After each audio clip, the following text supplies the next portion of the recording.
처음에는 미국이 중국이랑 협력을 해서 동아시아, 태평양 지역을 경략하겠다라는 게 미국의 전략이었는데 중국이 공산화돼 버렸잖아요.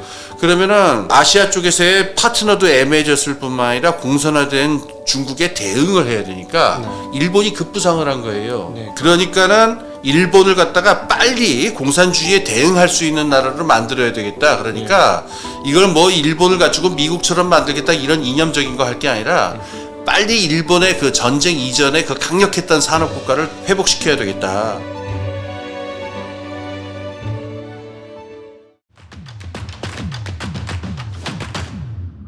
안녕하십니까. 증시각도의 TV 시청자 여러분, 투자자 여러분 반갑습니다.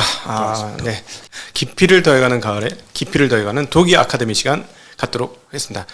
독일 아카데미를 지휘해 주실 지휘관을 모셨습니다. 우리 홍기빈 글로벌 경제연구소 소장님 모셨습니다. 어서 오십시오. 네, 안녕하세요. 네, 안녕하십니까. 자, 이번에는 저희가 이제 일본을 통해서 좀 배워보자. 일본의 그 모습을 보면서 귀감 또는 반면 교사를 삼자라는 개념으로 일본을 공부하기 위해서 최근에 이제 새롭게 재편되어서 나온 1940년 체제라는 책을 가지고 나왔습니다. 일종의 독일 책방과 아카데미의 콜라보인데요. 책을 추천받으면서 읽으면서 와, 지금 한국의 시스템과 굉장히 유사한 데가 굉장히 많구나. 그런 측면에서 보면 일본이 겪었던 위기를 우리도 겪을 가능성이 또 매우 높겠구나 라는 생각을 굉장히 많이 가지게 되었습니다. 그리고 아마도 한국의 경제 시스템 중에 지금 잔존되어 있는 상당히 많은 부분들이 일본 경제 시스템을 그대로 따왔고 카피를 해서 이렇게 된 것이 아닌가. 그러면서 이제 2000년 들어서면서 뭔가 조금 달라지면서 일본의 궤적과 한국의 궤적이 달라진 이 흐름까지도 좀 느끼게 되는 그런 책이었는데요. 아주 옛날에 접하셨고 읽으셨던 책이에요. 예, 제가 읽은 책은 아주 옛날 판본입니다. 이렇게 되고 부피도 훨씬 적죠. 글씨가 좀 작을 테니까 요즘 글씨가 큼직큼직하게 나오니까. 네. 근데 이 노구치 유키오라는 분이 이제 쓴 책인데요. 이 노구치 유키오를 간단하게 설명을 드리면은 저는 이 책 읽으면서 좋았고 재밌었던 부분이 현장의 소리를 그대로 들려주었다는 거예요. 표현에 의하면 개의 눈으로 세상을 봤다, 뭐 이렇게 표현을 하는데.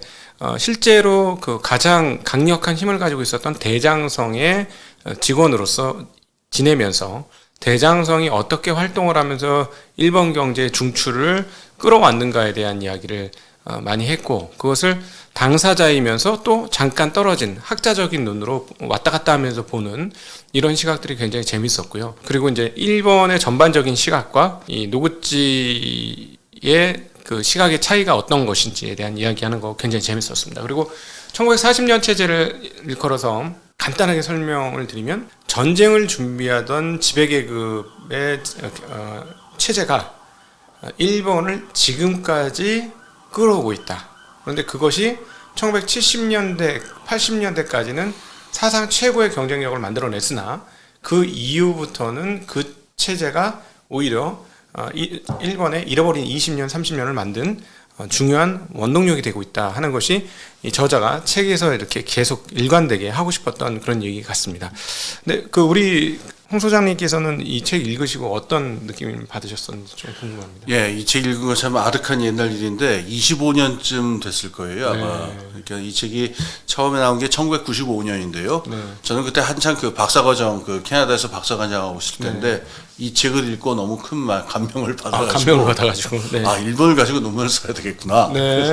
그래서 석사를 일본 하신 건가요? 아니요, 석사는 제가 칼폴라니에 대한 거 했고요. 박사 논문을 그래서 일본에 대한 걸 연구를 했죠. 그렇군요. 그래서 사실은 저는 이 책을 읽고 문자로 이제 가끔씩 메신저하는데 저 이 책 읽었는데 너무 재밌게 읽고 있어요. 그러니까 선생님이 그 책 아주 재밌죠. 이렇게 말씀하시는 거예요. 그럼요. 그래서 이분은 뭐 안 읽어본 책이었구나. 내가 읽어본 책은 다 읽었구나. 뭐 이런 그런 건 아닐 텐데 우연이죠. 그래서 그러면 이거 갖고 대담을 해보면 어떨까 했는데 흔쾌히 오케이 해주셨고, 또 책을 만든 출판사인 글항아리에서도 여러분 잘 읽으시고 어떤 느끼신 점 댓글로 잘 달아주시면 그 중에 아마 대략 5분, 아마 적어도 5분을 뽑아서 이 책을 저희가 선물을 해드릴 수 있도록 그렇게 하겠습니다. 글항아리에서도 책을 좀 지원을 해주기로 했습니다. 저희가 이렇게 세워주는 덕을 여러분들에게 책으로 보내드리는 그런 걸로 했습니다. 저희가 제작 관련된 비용을 후원받거나 이런 건 없고요. 뒷광고는 전혀 없으니까 그거는 그런 생각을 안 하셔도 되겠습니다. 다 저희 내돈내산 내용이라는 거 말씀드리면서 그 첫 번째 이 전쟁 체제가 어떻게 이렇게 계속해서 유지가 되고 있는지 일본에서 예. 그거를 한번 먼저 생각을 해봐야 될 것 같습니다. 예. 어떻게 이렇게 일본 체제가 계속 유지가 되고, 그 전쟁 체제가 유지되고 있을까요? 예. 이 저자가 이렇게 그 말을 언급하고 있지 않는데요. 네. 우선 기억을 해야 될 게 있는데, 이 사람이 이제 1940년 체제라고 얘기하잖아요. 네. 이걸 좀 더 큰 세계사적인 맥락에서 보자면은, 네. 정확한 명칭은 파시즘 동원 체제예요. 네. 그러니까 이게 일본만의 일이 아니었고요. 네. 이탈리아도 그렇고 독일도 그렇고 그 1930년대 대공황을 이겨내기 위해서 이런저런 그 정치 경제 체제에 완전히 새로운 혁신을 가져왔는데 네. 그게 이제 전쟁을 통과하면서 굳어집니다. 굳어지고 2차 대전이 끝난 다음에도 그걸 계속 남아요. 그래서 이 책 말고 사실은 영어 책을 좀 보실 수 있는 분이면 같이 보실 수 있으면 좋은 책이 하나 있는데 그 코넬 대학 출판사에서 나온 그 Fruits of Fascism이라는 책이 있어요. 네. 그러니까 파시즘의 결실들이라는 얘기인데 실제 2차 대전 이후에 각국의 경제 체제를 보게 되면은 파시즘 시대에 만들어진 체제가 그대로 남았다. 좀 불편한 얘기죠. 네. 근데 그건 사실은 사실이에요. 그래서 이런 얘기고 있고, 그래서 세계사적인 맥락에서 보자면은 일본만의 문제는 아니고 1940년에 맹그러진 일본의 파시즘 체제가 네. 2차 대전이 끝난 다음에도 이제 그대로 살아남게 된 거죠. 네. 근데 그 이유를 갖다가 설명을 하는 거에서 이 책이 갖고 있는 독특한 그 관점이 있어요.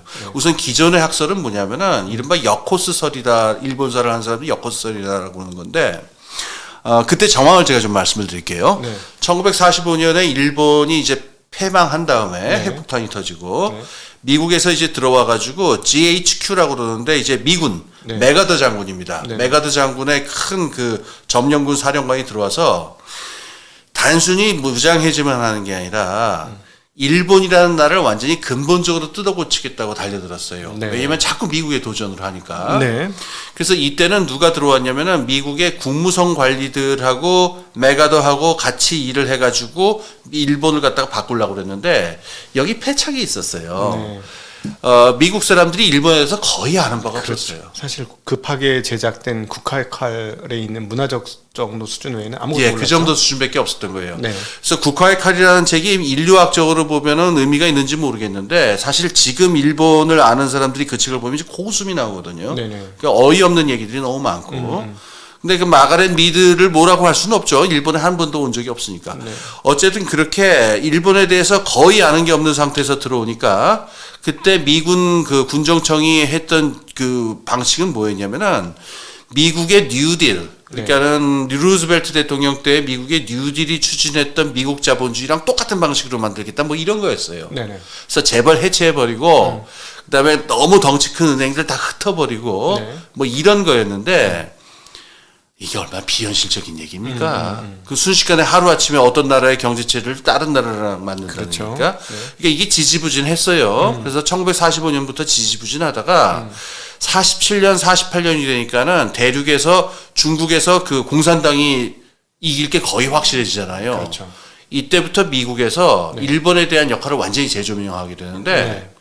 처음에는 미국이 중국이랑 협력을 해서 동아시아 태평양 지역을 경략하겠다라는 게 미국의 전략이었는데 네. 중국이 공산화돼 버렸잖아요. 네.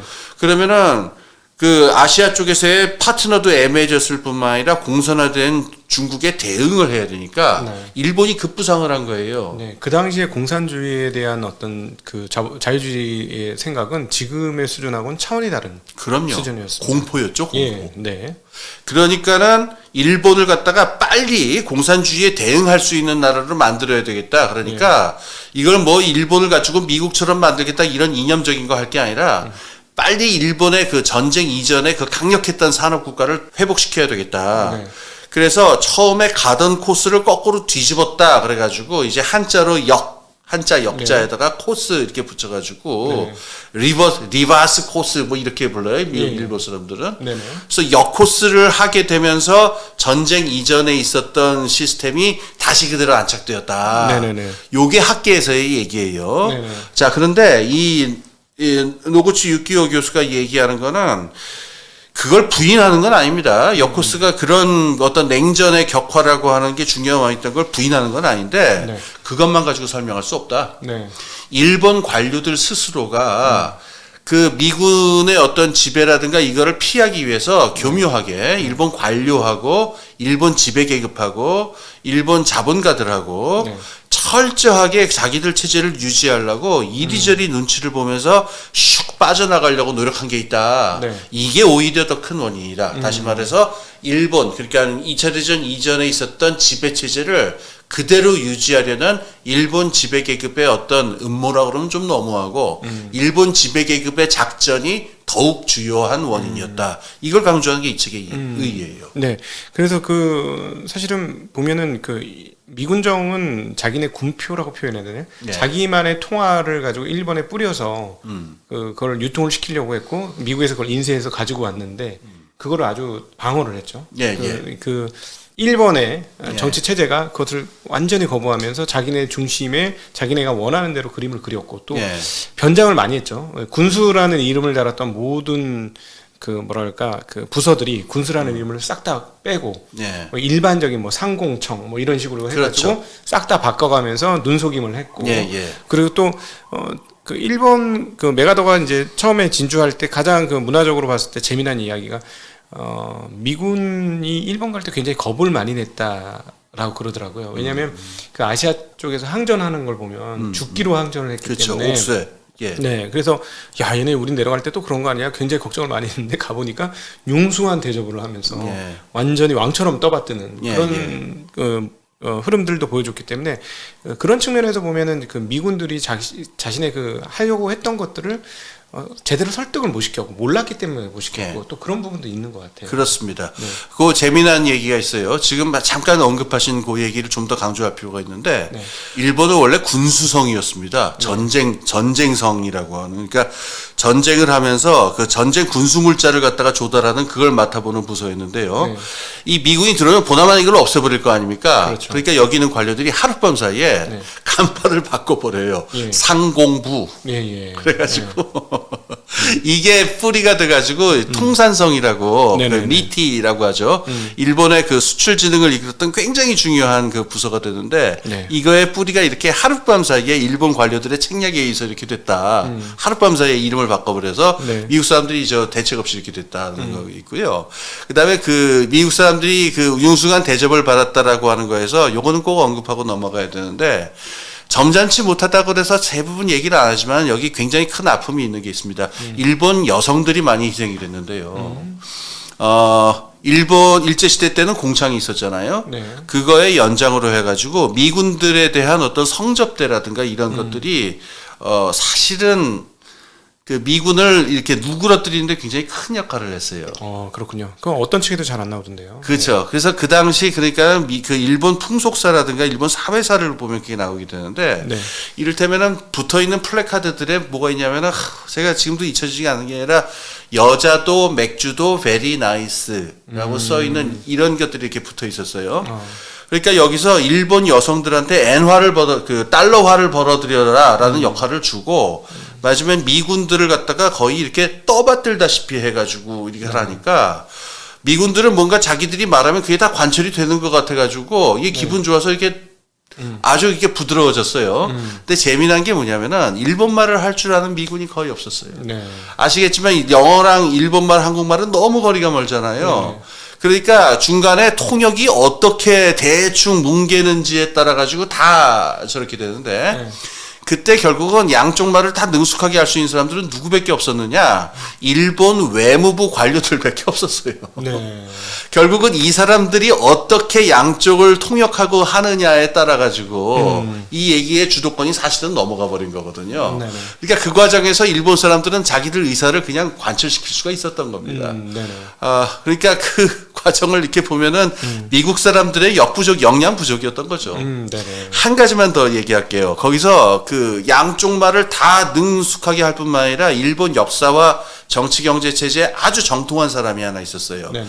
E.H. 노먼이라고 하는 네. 이 사람은 캐나다 출신인데 그 어렸을 때 아버님이 그저 선교사였어요. 그래서 일본에 와가지고 일본에서 자라났기 때문에 일본 말을 일본 사람들이랑 똑같이 하는 사람이 있었고 네네. 그리고 일본사 연구에 있어서도 굉장한 업적을 남긴 사람이었는데 이 사람 같은 경우에 그런 무슨 역할을 할 수 있지 않느냐 이 사람이 냉전 때 메카시에 걸려가지고 아하. 공산주의자로 몰려서 자살을 해요. 아이고. 네. 이런 일들이 엮이니까 결국은 일본 사람들이 의도한 대로 미군이 이리저리 그러니까 디테일이 있어가지고 네. 결국은 다 일본 사람들한테 끌려다니게 된 그런 결과를 낳게 됐죠. 네네. 예.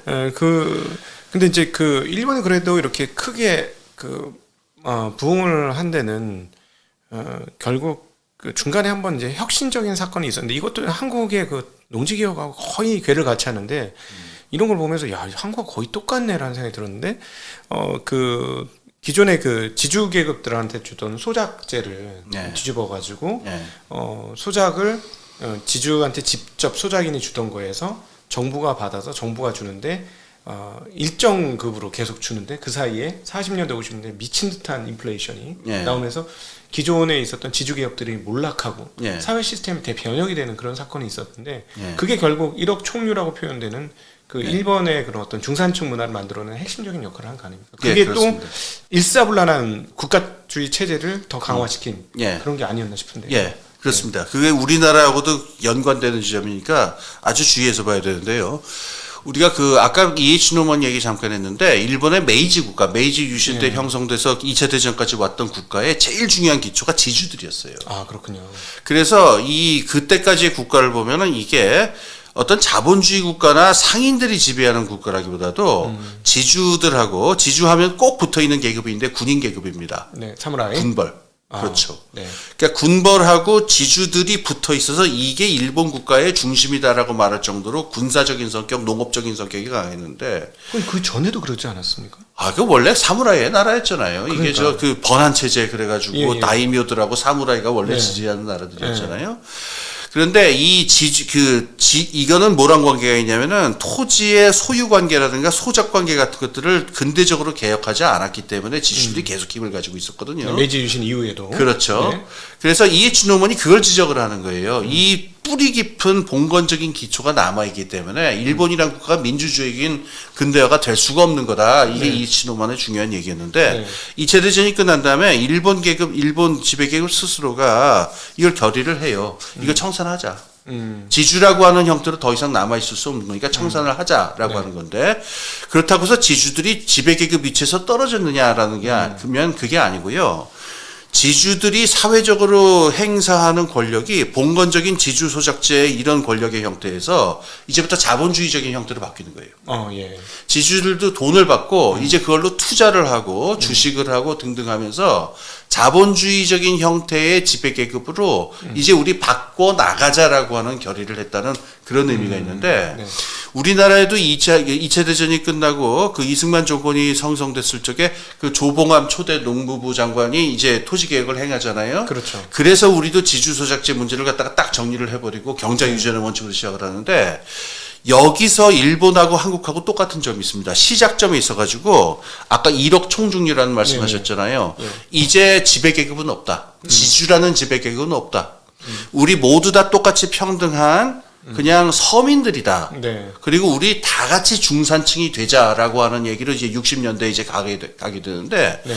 여기서 그 플레잉 그라운드라고 그러죠. 자본주의가 새로 출발하는 그 어떤 운동장을 깨끗하게 다듬은 역할을 일본에서 한 거고 네. 우리도 45년에 그렇게 하게 된 거니까 출발점의 시작에 있어서 닮은 꼴로 시작을 하게 된 거죠. 네. 일본이랑 한국. 이건 서로 배우거나 소통한 내용은 아니었나 보네요. 그러면.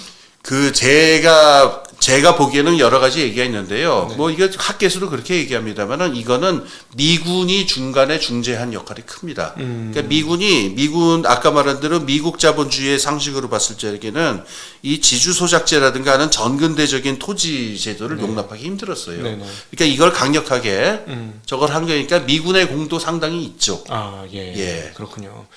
하나만 더 궁금해서 이 책하고 조금 상관없는데 조금 거슬러 올라가서 한번 여쭤보고 싶은데 이 다이묘 중심의 일본 문화였잖아요. 예, 예. 그러니까 그 고대부터 메이지 유신 이전부터 지방 호족 중심의 세력이었고 예, 예. 그거는 이제 천하통이라는 게 예, 예. 그게 도쿠가와 이에야스였고 예. 근데 그럼에도 불구하고 우리가 보기에는 지방 호족이 여전히 센 예. 그런 문화였고 그게 이제 말씀하신 걸 봐서는 메이지 유신까지 이렇게 이어진 건데 예. 혹시 제가 궁금한 거는 그 메이지 유신의 그 지방 호족 세력들 귀족들이라고 표현할 수 있는 그 세력들이 전쟁 중에도 그러면 핵심적인 역할을 한 그 미쓰비시라든가 이런 쪽으로 연결되는 건가요? 아, 그러니까 그 전쟁 중에 2차 대전 말씀하십니까? 네, 네, 네. 그 관계는 좀 말씀을 드릴게요. 예.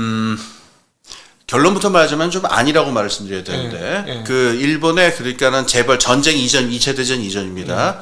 몇 개 이 10대 재벌이라는 게 있었는데 제일 큰 재벌로 이제 세 개를 보통 얘기해요. 미쯔이 재벌하고 미쯔비시 재벌하고 야스다 재벌이라고 얘기하는데 이 재벌들이 다 뭐냐면은 그 지금 말씀하신 다이묘들이하고 막번 제도에서 다이묘들하고 다이묘 밑에 있는 사무라이들은 군사 계급이잖아요. 네.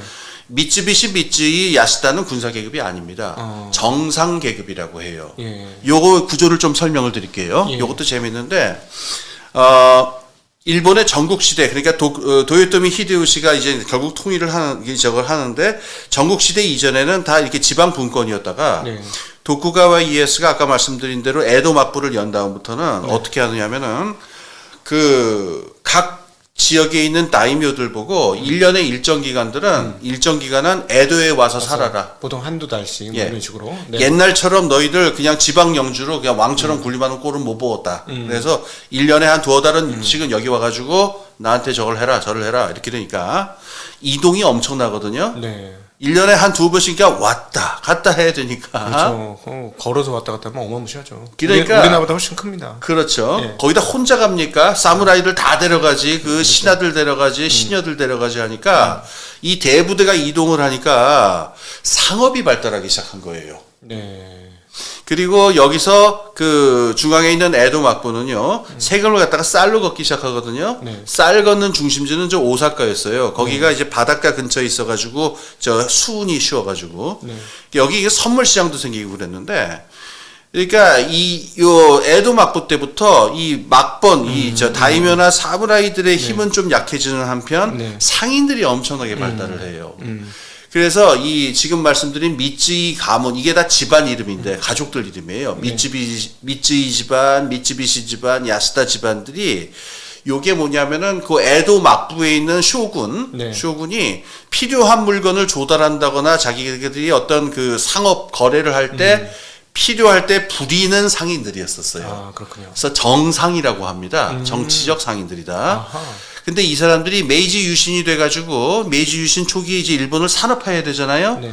근데 일본 지배계급이 보니까 이걸 영국이 했던 방식으로 프랑스가 했던 방식으로 몇백 년을 하니까 기가 막히는 거야. 이럴 수는 없잖아요. 네네. 그러니까 자기들이 기존에 거느리고 있었던 미쯔이나 미쯔비시 같은 정상들한테 집중적으로 돈을 몰아주고 혜택을 몰아줘서 너희들이 빨리 알아서 공장 세우고 커다오 라고 해서 기존의 정상들을 재벌로 만들어줘요. 네. 그래서 요 사람들이 일본 산업화, 2차 대전 이전에 일본 산업화의 기초가 되기 때문에 산업의 지배자들이었어요. 사실상 이 재벌들이. 예. 요 얘기가 우리나라에도 의미가 있는데 1950년대 이후에 우리나라 재벌이 형성되는 과정을 보면 사실 거의 다르지 않아요. 똑같다. 거의 비슷해요. 그러니까는 그 이승만 정권 시대에 있었던 여러 크고 작은 이런 회사들이 있었는데 이를테면은 삼성 같은 것도 그 뿌리는 그 당시 이제 삼백산업이다 그래갖고 뭐 설탕 이런 거 갖다 팔던 기업들이었는데 박정희가 이제 쿠데타를 일으켜서 본격적으로 산업화를 하겠다라고 한 다음에 그 다음에 똑같은 방법을 씁니다. 산업화를 갖다가 국가가 나서서 공산주의처럼 할 수가 없으니까 정부하고 관계가 깊은 상인들 그런 장사꾼들이죠. 사실은 네. 주로 이제 물산이라든가 유통업 같은 걸 주로 하던 사람들인데 네. 유통업 하던 사람들을 갖다가 불렀다가 너희들이 공장을 지어라라고 하면서 산업자본으로 변화시켜 주거든요. 예, 예. 그러니까 비슷한 과정입니다. 네, 일본이랑 한국이랑. 그렇군요. 또 여기 또 곁다리로 재미난 얘기가 그 에도마코 시절에 그 번들이 다이묘들이 뭐 몇 달씩 이렇게 살면서 일본의 성문화가 엄청나게 현재와 같은 그게 되었다. 예. 그러더라고요. 그렇죠. 네. 예, 남자들이 뭐 이동하다 보면 또 뭐 생각하는 것들이 뻔하잖아요. 네. 그러다 보니까 이제 그런 일이 생겼다고 합니다. 네, 뭐 그런 뭐 재미난 이야기도 또 곁다리로 있습니다. 자, 근데 어쨌든 지금 결국은 보면은 그 일본의 경제 시스템의 핵심적인 체제는 미군이 와서도 바꿀 수 없었고 그 전쟁 시점에 만들어졌던 그러니까 국민 총동화 총 그 단결해서 전쟁을 수행하기 위한 그런 체제가 미군이 왔음에도 불구하고 해체가 안 되고 그대로 바뀌었을 때 전쟁을 수행하기 위한 게 아니라 경제를 수행하기 위한 방식으로 바뀐 게 이 그 일본 경제의 핵심적인 예. 근대 흐름 아니겠습니까? 예, 예. 네. 근데 그게 사실 굉장히 잘 통한 거예요. 예, 예. 그러면 제가 보기에는 지금의 중국도 똑같고 예. 그러면 국가사회주의 또는 국가주의적 그 경제 시스템이 자유주의 자본 산업 시스템보다 훨씬 더 우위에 있는 거 아닌가 예, 예. 이런 생각도 할 수 있는데 어떻게 보시나요? 아, 여기서 굉장히 미묘한 부분이 있습니다. 그러니까는 저는 제가 이 책을 굉장히 보고서 감명을 받았다고 그럴까? 네. 충격을 받았던 건 뭐냐면은 제 머릿속에서 사회주의냐 자본주의냐라는 이분법을 산산조각을 내버렸어요. 이 책이 이 책이요. 네. 왜 그런지 좀 말씀을 드릴게요. 이게 그 새 판에도 나오는지 모르겠는데 옛날 판 1995년 판에서 굉장히 중요한 하이라이트 중에 하나가 1965년에 일본의 그 특진법, 특별산업진흥법이라고 하는 법이 실패하는 과정이 있는데 이게 아주 결정적인 분수령이 됩니다. 요걸 조금 네. 역사적 맥락을 좀 풍부히 말씀을 드릴게요. 일본이 1940년 체제로 넘어가는 이유는 제일 중요한 이유는 전쟁 때문이죠. 예, 전쟁에서 이제 많은 물자를 생산해야 되니까. 네. 그래서 국가 자본주의처럼 되고 그때를 묘사를 해놓은 걸 보면은 거의 소련식 경제 체제 비슷하게 넘어간 것처럼 얘기를 해놨어요. 네. 그러니까 제일 중요한 초점은 어디 있냐면은 생산성. 그러니까 철강을 어느 만큼 생산하냐, 탱크, 총, 군수물자를 어느 만큼 생산하냐를 중심에 놔야 되는데 네. 재벌들은 아니잖아요. 재벌들은 자기들 주가 올리고 자기들 재무제표에 그 자산 가치 불리는 거에 목표가 있으니까 네. 일본 군부가 일본 재벌을 계속 요 돈장난하게 만들어 놓으면 우리는 미국한테 전쟁에 이길 수가 없다. 네. 그래서 재벌들을 때려잡습니다. 일본 군부가. 네. 그래서 이제부터 경영은 내놔라. 소유권은 니네들이 계속 쥐고 있는데 네. 기업 경영은 이제부터 우리가 생산성 중심으로 하겠다. 네. 라고 해서 휙 뺏어가는 게 40년 체제의 시작이에요. 예, 예. 근데 여기까지만 보면은 소련이라든가 이런 공산주의 체제랑 비슷하게 느껴지잖아요. 예, 예. 실제 그 당시 일본 관료 중에는 공산주의자가 있었어요, 실제로. 네. 그러니까 기시 노부스케가 사실 공산주의자라고 그 사람이 생각을 막스주의를 굉장히 좋아했었고 네. 그 사람은 신관료라고 하고요. 네. 그 사람보다 좀 더 젊은 세대에 혁신관료가 있었는데 네. 혁신관료 중에 공산주의자가 실제로 있어갖고 네. 1943년에 한 번 털립니다. 혁신관료들이 한 번 털려가지고 감옥에 가고 막 그래요. 네, 그렇군요. 네. 그러니까 공산주의랑 비슷했었는데 네. 그럼 지금까지만 여러분이 보시면은 이렇게 두 개의 대립항으로 보이죠. 미국 같은 자본주의, 그러니까 모든 걸 자본시장으로 계산하는 미국식 자본주의가 있고 생산성을 계산해서 경제 계획을 하는 소련식 그 공산주의 중앙계획 경제 이렇게 두 개로만 보이는데 62사람 일본 사람들이 40년 체제를 계승을 하면서 네. 이 이분법을 탈각해요. 어, 국가가 주도하되 계산은 어떻게 하냐면은 자본주의식으로 해요. 예. 그게 바로 그 특별산업진흥법이었다는 건데요. 네. 1960년대 중반에 일본이 이제 IMF에 가입을 해요. 그러면서 미국이라든가 IMF가 뭘 요구하냐면 자본 자유화를 해라. 네. 그러니까 고전까지 50년대 일본 자본주의는 그 자본 자유가 안 돼 있으니까 일본에 들어오는 모든 자본은 외국 자본 차관이죠. 차관이나 달러는 다 일본 정부가 관리했어요. 예. 그러니까 일본 정부가 키워주고 싶은 그 산업이 있으면 거기다 달러를 나눠줬어요. 네네. 그럼 그 기업들은 달러 갖고 외국에서 사올 수 있을까? 클 수가 있었잖아요. 네네. 그러니까 사실은 거의 공산주의 경제에 가까웠었던 건데 예. 이제 자본 자유화를 하게 되면 이제부터 어떻게 할 거냐라고 하는 게 관건이 되잖아요. 네. 거기서 일본 정부의 통산성하고 아까 말씀하신 대장성, 네. 재무부입니다. 사실은 네. 이게 정면으로 충돌을 해요. 네. 이 통산성에서는 옛날에 하던 방식으로 하자. 중앙계획식으로 해가지고 계속 일본 정부가 산업을 지배할 수 있도록 법을 만들자. 그게 특별산업진흥법이라는 걸 만들어서 통과를 시키려고 그러는데 일본 재무부, 그러니까 대장성은 생각이 달랐어요. 네. 그리고 일본 재계도 생각이 달랐습니다. 정부가 감나라 배너라 해서 이 산업 된다, 저 산업 안 된다 계속 이런 식으로 하다가 그런 식으로 자본주의가 성장할 수 있는 게 아니라 실제로 돈 되는 게 뭐고 실제로 이윤이 나는 게 뭔지를 실제로 아는 거는 현장에 있는 기업인들이고 그 논리는 뭘로 나타나면은 금융의 논리로 나타난다. 네. 그러니까 특별산업진흥법 같은 거에서 계속 정부가 감나라 배너라 공산주의식 경제하는 건 안 되고 이걸 그래서 이 법은 통과시킬 수 없다 그래고 이렇게 붙었는데 결국 대장성이 이겨요. 예.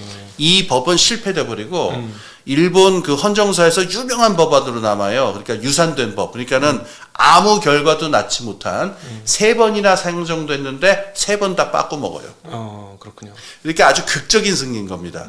그래서 이 기묘한 체제가 나타나는데 그 다음에도 이 40년 체제 이 책이 나오는 대로 일본 정부가 대장성하고 일본의 또 독특한 특징입니다. 중앙은행이 보통 다 독립돼 있잖아요. 다른 나라들은. 네. 일본은 중앙은행이 대장성 기관이에요. 재무부 아래에 있어요. 네.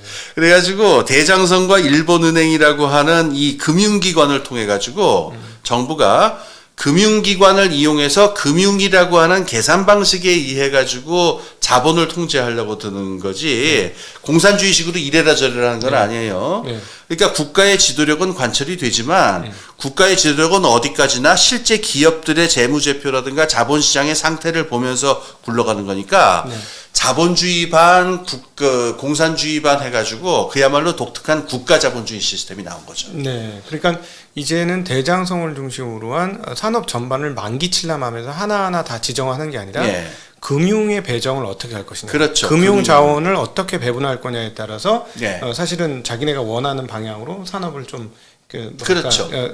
협의하면서 네. 같이 가는 겁니다. 예, 그렇죠. 그렇게 해서 가고 지금까지도 그 흐름들이 유지가 되고 있는 것이고. 그러니까 그 지금 이 책의 저자는 지금까지 된다고 아마 보고 있을 텐데 예, 95년 제가 읽은 책에서는 명백하게 그렇게 얘기했고 네. 거기서 이제 빼먹을 수 없는 얘기 하나 있어요. 일본의 은행들이에요. 예. 은행들인데 요걸 이제 일본 말로 이제 주거래 은행입니다. 한자로.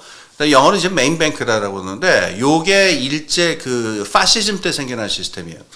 그러면 대장성이 기업들을 갖다가 통제를 하는데 어떻게 통제를 하느냐? 통산성은 아까 말한 대로 달러 나눠주는 식으로 이거 된다 안 된다 규제를 해가지고 막 이렇게 했는데 대장성은 어떻게 했냐면은 은행을 갖다가 6개로 큰 은행들을 몇 개 들어간 다음에 기업들한테 어느 은행을 통해서 자금을 그 대출 받아갈지를 지정을 해줘요. 네. 그래서 6대 기업 집단이라는 게 생겨나는데 이걸 계열사라고 이제 얘기를 하는데 그 중앙에는 은행이 있어요. 그러니까 여기 대장성이 있고 대장성 아래 일본은행이 있고 일본은행에서 6개의 큰 은행으로 뻗어 나갔었다 이렇게 생각하시면 돼요. 그럼 그 은행들이 6개가 있잖아요. 그럼 여기에 미쯔비시다, 미쯔이다, 그 다음에 뭐다라고 해가지고서 여기 계열사에 있는 은행들은 다 이 은행하고 거래해야 되는 거예요. 그러면은 요 은행들이 말이에요. 또 이게 돈만 꿔주는 게 아니고 요거는 일제시대 때 생긴 그 파시즘 때 생긴 시스템인데 이 은행이 그 계열사들의 주식도 다 가지고 있어요. 네. 그러니까 이게 완전 하나로 똘똘 뭉쳐 있단 말이에요. 그러니까 요 대장성에서는 요 6개의 큰 은행들하고의 관계를 어떻게 하느냐에 따라 가지고 거기에 몰려있는 큰 6개의 기업 집단의 여러 기업들이 있잖아요. 그 기업들의 자금의 어떤 조달 상황을 다 통제를 할 수 있도록 이렇게 해놓은 거죠. 그렇군요. 여기서 잠깐 거슬러 올라가서 한번 짚고 넘어가야 될 인물이 있는 것 같습니다. 그 아베 신조의 외할아버지였던 기시노부스케. 예. 한국에도 아주 강력한 영향을 미쳤고 사실 미국과 그 일본 간의 관계를 규정하고 설정했던 그런 사람이죠. 그렇죠. 책에는 안 나오는데 혹시 기시노부스케 관련해서 이 사람이 그러니까 일본 자본주의를 설계했다. 제 개인적인 의견으로는 설계했다라고 해도 과언이 아닐 뿐만 아니라 박정희를 통해 가지고 한국 자본주의를 반쯤 설계한 원형이라고도 할 수 있는 굉장히 중요한 사람이에요. 네네. 기시노부스케라는 사람, 이 사람은 어렸을 때부터 천재로 알려져 있는 사람인데 네. 이제 동경제국대학교 이제 법학과를 나옵니다. 그때 이 사람의 사상은 공산주의에 가까웠다고 해요. 네네. 이 사람은 그러니까 자본주의의 모순, 자본주의를 절대로 신봉한 사람이 아니에요. 네. 자본주의는 굉장히 많은 모순을 갖고 있고 이거를 통제할 수 있는 거는 국가만이 할 수 있다라는 철저한 국가주의 사상을 가진 사람인데 이 사람이 이제 관료가 됐을 적에 처음에 이끌었던 게 1930년대 말기에 네. 상공부 대신이 됩니다. 근데 그 전에 굉장히 중요한 경력이 있는데 만주국이 있죠. 그렇죠. 만주국. 네. 만주국을 기획한 사람이에요, 이 사람이. 네. 일종의 그 일본 괴뢰 정권, 만주 쪽에 세웠던 네. 일본 괴뢰 정권을 우리가 만주국이라고 합니다. 예. 네. 그 만주국 1931년에 만주사변이 나서 그 만주라고 하는 거의 그러니까 무주공산이라고 여겨지던 땅에 일본이 나라를 세우는데 이 만주국이란 나라에 관심을 가지셔야 되는 게 이 나라가 무주공산에서 만든 나라였기 때문에 일본 관료들이 자기들이 가지고 있었던 어떤 중앙계획 경제의 그런 큰 구상들을 마음대로 실현해 볼 수 있는 실험의 장이었다고 해요. 네. 그러니까 기시노부스키가 굉장히 젊은 나이에 그 똑똑한 어떤 촉망받는 관료로서 가가지고 만주국이 만들어지는 경제 계획에 그거에 큰 저거를 하고 그 경험을 밑바탕으로 해서 나중에 상공부 대신이 되거든요. 젊은 나이인데도. 네. 그러다가 이제 특급 전범, A급 전범으로 몰려가지고 사형 선고를 받는데 네. 살아날 뿐만 아니라 일본 수상까지 올라가요. 네, 네. 2차 대전 끝난 다음에. 네. 그래서 이른바 일본 자민당이 만들어지는 그때 아주 중요한 혁혁한 공헌을 하면서 일본 지배계급의 가장 중요한 핵심 인물이 되는데 네. 이 사람이 가진 사상이 바로 그거였어요. 그러니까 수정자본주의. 네. 자본주의 그 자체로는 불안정하다. 네. 항상 국가가 끼어들어서 그러니까 필요하다면 공산주의적인 방식까지 도용을 해가지고 사회주의적인 방식하고도 결합을 해서 국가가 통제하는 자본주의로 가야 된다는 생각을 가지고 있었고 네. 그 사람이 말하자면 이 1940년 체제도 상당 부분 그 사람이 설계를 한 거고 그다음에 아까 말한 대로 1960년대에 변형된 형태로 국가 자본주의가 발달을 하는 과정에서도 이 사람의 입김이 상당히 있었던 거예요. 네. 그래서 이 사람 지금은 그 비명의 그 암살당해서 이제 쓰러졌습니다만은 네. 아베가 지금은 죽었습니다만 죽기 전까지도 일본 지배계급 안에서 가장 중요한 핵심 인물의 한 사람이었거든요. 네. 기시노부스케 손자, 외손자. 기시노부스케의 외손자죠. 그렇죠. 네. 그래서 이 집안이, 말하자면 기시노부스케의 그 집안이 일본 정가에서 특 A급에 말하자면은 엘리트의 엘리트 집안이 되는 거고 그 영향력은 지금까지 그대로 살아있다고 네. 볼 수가 있어요. 예. 사실 아베 신조가 했던 세 가지 화살 정책도 어떤 측면에서 보면 국가주의적, 사회주의적인 예. 국가가 한번 원하는 대로 새롭게 나라를 재편해서 예. 부흥을 시켜보겠다라는 거였으니까. 예, 아베 신조 얘기를 조금 더 드릴게요. 그 아베 신조의 그 경제 정책은요, 이게 잘 안 알려져 있는데 이 사람이 신자유주의를 무지무지하게 싫어했어요. 네.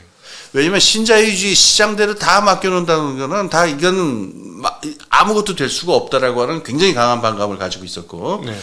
그래서 이 사람이 전에 얘기했지만 포스트 케인즈안 같은 경제학을 받아들여가지고 이게 맞으면은 신자유주의에 반대하기 위한 경제 정책을 만든 게 아베 신조였었는데 네.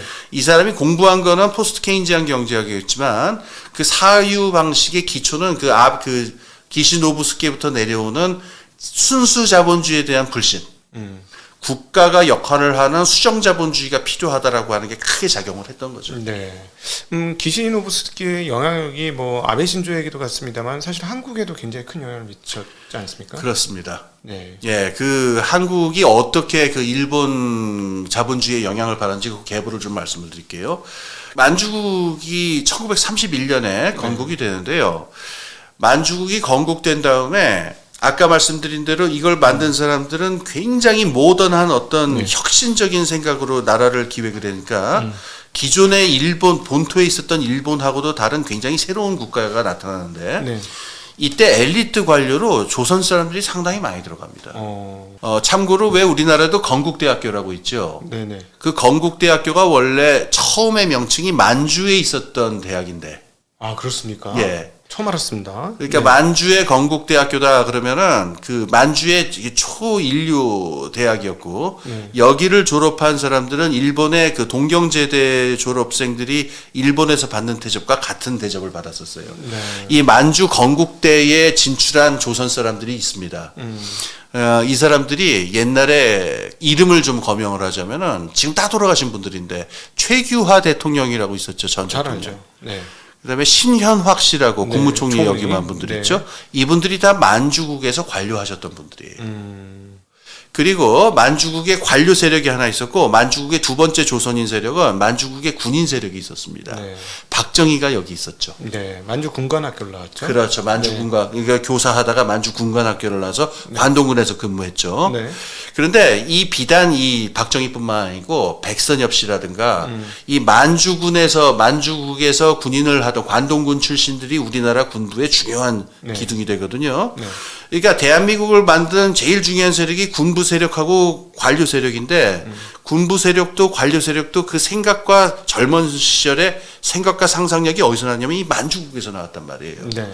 그래서 박정희 정권이 만들어지고 우리나라의 경제 성장을 적극적으로 할 적에 만주국을 만들었던 기시노부스케의 사고방식이나 이걸 거의 그대로 가져왔다고 말할 수가 있어요. 네네. 그래서 아까 만들어 재벌이 형성되는 과정, 우리나라 관료, 경제관료부가 형성되는 과정, 초기적인 어떤 그 경제 개발 계획이 만들어지는 과정이라든가 이거 전체가 이렇게 해서 만주국의 인맥이라고 하는 걸 한번 매개로 해가지고 일본의 옛날 파시즘 시절에 있었던 요 책에서 묘사되고 있는 이게 말하자면 우리나라도 이식되는 과정이다. 저는 이렇게 보는 게 맞다고 생각합니다. 네.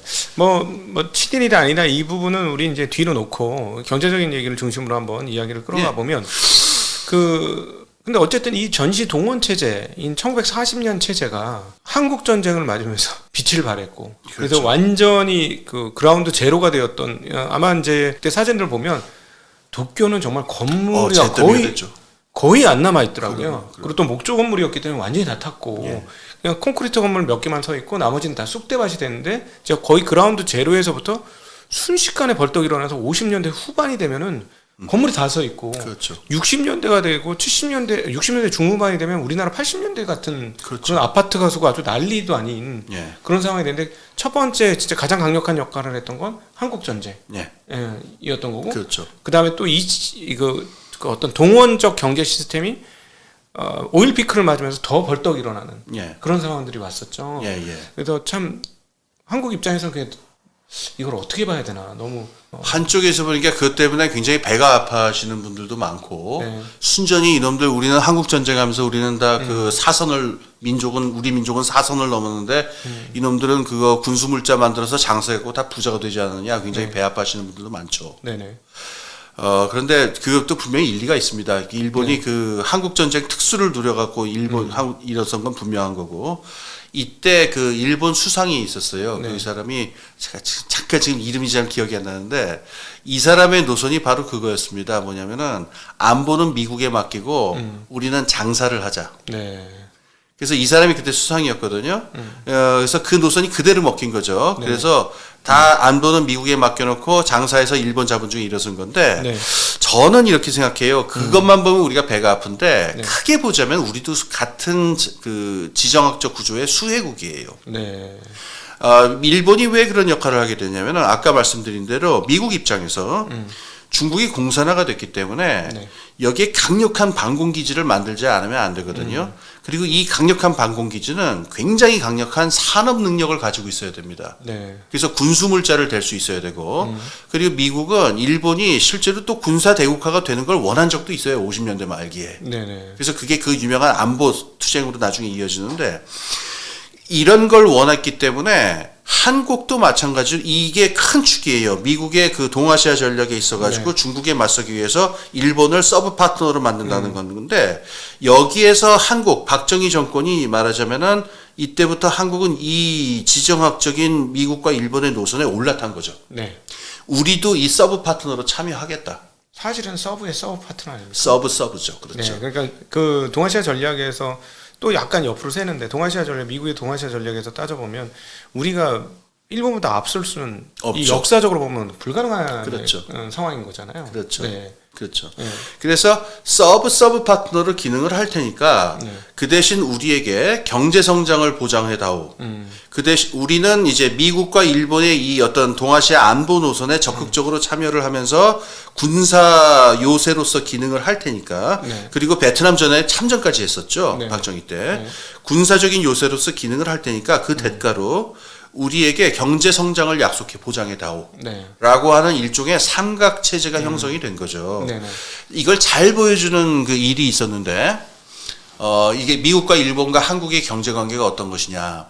60년대 중간에 일본이 노후화된 그 중공업 장치를 다 털어야 되는 그 일이 있었어요. 네. 그러니까 일본의 그 중공업 그 시설들이라고 하는 게 전쟁 이전부터 만들어진 건데, 예. 1960년대라고 하는 국제 그 이 산업 상황에서 그 옛날 장비를 갖고 있을 수는 없잖아요. 네.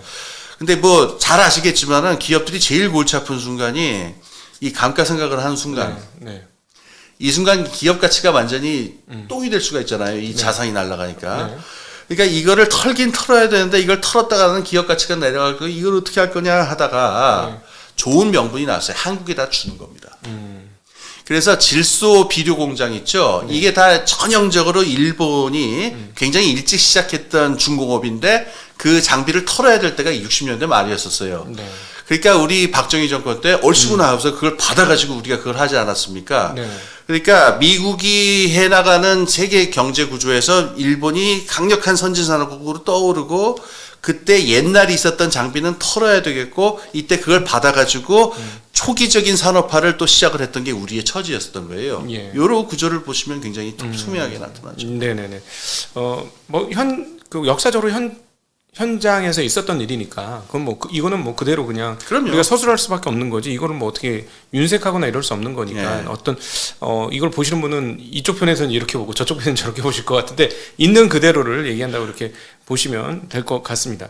근데 이제 이게 사실 또 하나의 그 일본의 성장의 그 가장 강력한 동력을 했던 게 결국 중국을 빼놓을 수 없을 것 같은데 중국이 1960년대인가요? 60년대 대약진 운동. 예. 대약진 운동을 하면서 서구를 따라잡겠다고 했는데 방법이 완전히 빗나가면서 대실패를 하죠. 수천만 명이 굶어 죽고 그다음에 교육은 완전히 막혔고 통상도 막혔고 그 사이에 또 그 빈 공간에 일본이 한 번 더 업그레이드되고 성장하는 그런 과정이 있었던 거죠. 예, 그렇죠. 요걸 살짝 설명을 해주시면 좋을 것 같습니다. 아, 그 대약진 운동의 실패에 대해서요. 그게 여기 일본 책에서는 아마 그게 일본이 그 사이에서 굉장히 크게 성장했다 이 얘기는. 그 얘기만 나옵니다. 아, 그렇구나. 네. 이 중국이 대약진 운동에서 실패한 얘기만 제가 할게요. 그러니까는 간단합니다. 그러니까는 그 마오 모택동이 네. 이게 우리가 중국의 저쪽의 산업화를 따라잡아야 되겠다라고 하는데 사용한 방법이 주먹구구 같은 방법이래 가지고 정말 입에 올리기도 민망할 정도로 창피한 짓들을 했어요. 그러니까는 철강 산업을 살리겠다랍시고 잘 알려져 있는 일인데 집집마다 그 양재기 그릇 그다음에 세숫대야 이런 거 다 내놔라. 네. 그거 녹여갖고 철 만들겠다. 그게 철이 됩니까? 그 말도 안 되는 얘기인데. 도대체 누가 그 생각을 했는지 모르겠으나 그걸 했다가 이게 대실패라고 전혀 쓸 수 없는 쇠만 나와요. 그다음에 제일 중요한 문제는 농업에서의 실패인데 미국에서 그 유학을 했다라는 어떤 사람 말 하나 듣고서 전혀 황당한 농법을 갖다가 중국 전역에다가 지시를 하거든요. 그랬다가 농업 선생님이 바닥으로 떨어지고 그다음에 유명한 얘기 많습니다. 뭐 참새 다 잡아라. 그래서 참새 잡았더니 해충이 많아져 갖고 또 박살이 나고. 그러니까 찰리 채플린 그 슬랩스틱 코미디처럼 엎치락 뒤치락 하다가 제가 기억하기로 4천만 명이 굶어 죽은 걸로 알고 있어요. 네네. 예. 그래서 이게 대약진 운동, 말은 대약진인데 완전히 실패를 하게 되고 그래서 이때의 모택동이 이걸 실패한 정치적인 책임을 갖다가 만회하기 위해서 그 국면을 전환하려다 보니까는 문화대혁명이 나오면서 더 큰 비극으로 가게 되는 이 사태가 벌어지는데 이때 중국이 사실상 생산력이 제로라고는 물론 그렇겠지만은 생산성이라고 하는 게 제로로 떨어지고 그 경제 생산력이 맞으면 테이크오프를 해도 시원찮을 판에 거의 바닥으로 추락을 하니까 중국은 그 후유증에서 헤어나오는데 한 30년이 걸립니다. 네. 근데 이게 일본에 어떻게 플러스가 됐고 어떻게 영향을 주고받았는지 제가 읽은 책에는 얘기가 나오진 않아요. 이게 간단하게 이렇게 얘기합니다. 중국이 사실 세계적으로 중요한 역할을 할 수 있는 국가였는데 네. 통상의 중요한 국가였는데 아. 거기가 무너지면서 그렇죠. 그 빈 공간을 일본이 싹 다 모조리 다 잡아먹었다. 그 말이 되죠. 예, 그렇죠. 그러면서 성장을 했다는 얘기를 이 책에서는 하고 있고요. 그러니까 그 사태가 말하자면은 90년대 이후에 벌어진 거죠. 중국이 본격적으로 경제 성장을 하니까 일본은 빛이 발해버리잖아요. 네, 그렇죠. 그래서 그 전쟁 시스템이 그래서 오일 피크가 나면서 진짜 사상 그 최고의 빛을 발하면서 그 일본의 자동차가 진짜 미국에 처음에는 이 사람이 미국 유학 갔었던 60년대인가요? 그때 앞으로 미국의 하이웨이에 일본 차가 올라갈 수 있으니까 비웃음을 엄청나게 샀다는 거예요. 웃기는 소리 하네요. 이러면서. 근데 오일 피크를 겪으면서 이 완벽하게 뒤집어지면서 일본이 세계 최강의 국가로 줄다름을 칩니다. 그러면서 이제 이 책에서 가장 얘기하고 싶은 하이라이트가 그때부터 등장하게 되는데 일본이 그 역사상 가장 전 세계에서 가장 강해졌던 시기 그리고 미국을 능가하는 그런 시기가 된 정말 화려한 꽃을 피우는 1940년 체제가 최대한 꽃을 피우는 그런 시대가 80년대 전개가 되죠. 근데 문제는 여기서 이제 미국이 플라자 합의 등등을 통해서 이제 제어를 하면서 그때부터 나라가 더 성장을 했지만 자산이나 모든 가격이나 모든 것들이 위로 솟구쳤지만 그때부터 진짜 정신이 황폐해지는 시대가 왔다.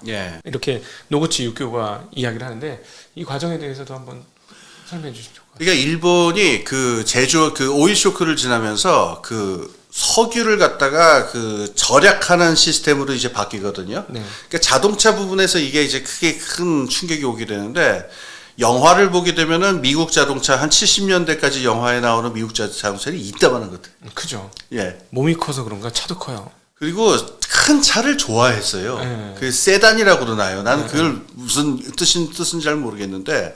그러니까 미국 차들은 이 기름 많이 먹고 힘은 엄청 좋고 그다음에 덩치 크고 이런 차들인데 일본 차는 조그맣잖아요. 그래서 70년대 말부터 그 자동차 부분, 그다음에 가전제품 이런 부분에서 일본이 미국 업체를 완전히 다 추월을 해버리고 우리 잘 알고 있듯이 이제 일본 차들이 이제 미국 저걸 누리게 되는데 문제는 이제 그 다음입니다. 1940년 체제가 이제 흔들리게 되는 거는 80년대 들어가면서 흔들릴 수밖에 없는 이유가 일단 수출을 엄청나게 많이 하게 되니까 돈이 엄청나게 많이 들어오잖아요. 그러니까 엄청난 흑자국이 됩니다. 이것하고 맞물려서 이제부터는 금융 부분을 완전히 바꾸지 않을 수가 없게 되는 거예요. 뭐냐면은 지금 1970년대까지는 제가 아까 설명한 그러니까 재장성이 여기 있고 일본은행이 있고 6개의 은행이 있어서 신용이 배당이 된다. 이거는 한 70년대 정도까지는 통하는 얘기였는데 이 기업들 스스로가 돈 추출을 해서 차방에서 돈을 벌어 들여오는데 이 통제력이 통합니까? 사실 기업 자체가 은행보다 더 큰 거죠. 그럼요. 그러니까 이때부터 이미 그 1940년 체제는 이제 흔들릴 수밖에 없는 운명인 거예요. 그래서 이 기업들은 그 다음부터 어떻게 하면은 이 주식 시장이라든가 자본 시장 같은 거의 기능을 미국식으로 해라. 이 옛날식으로는 더 이상 못한다. 이거를 현실적으로 요구하기 시작해요.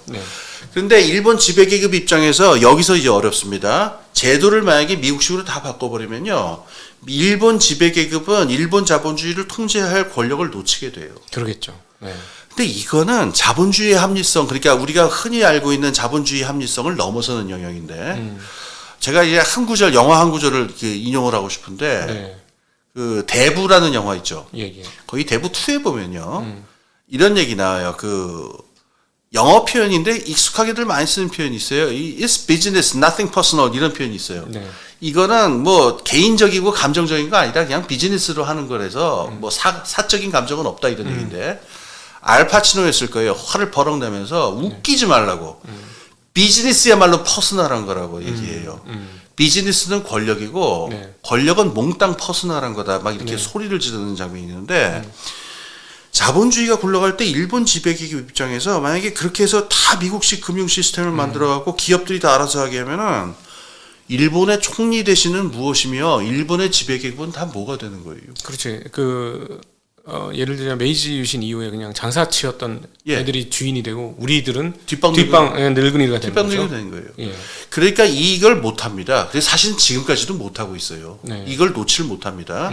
놓지는 못하고 돈은 자꾸 들어오고 이러니까 이걸 미국식으로 안 고치고 이 들어오는 돈에서 이 시스템을 유지하려면 공세를 취하는 수밖에 없는데 자본 진출이에요. 그 들어온 돈으로 외국에 있는 자산을 취득한다라는 겁니다. 네네.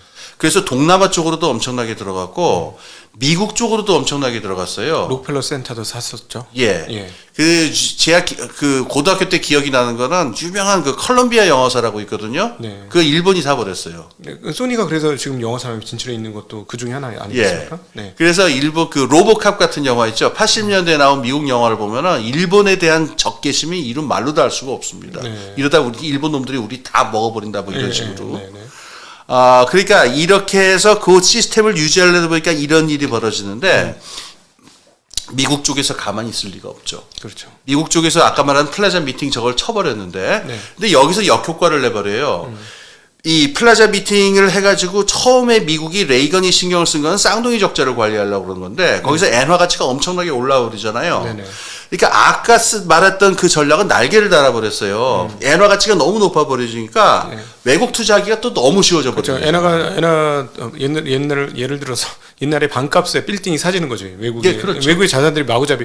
나중에는 뭐 그림도 엄청나게 사고. 그렇죠. 그림 호가는 다 일본 사람들이 올렸고. 예. 그리고 아주 재미난 것 중에 하나가 앙드레 코스텔로의 아주 대단한 투자자가 있거든요. 프랑스의 그 전설적인 투자자. 요셉 라 베가가 쓴 첫 번째 주식 관련된 책이 있어요. 네. 그 원본 경매에서 그 유럽의 전설적인 투자자가 일본인한테 그 경매에서 집니다.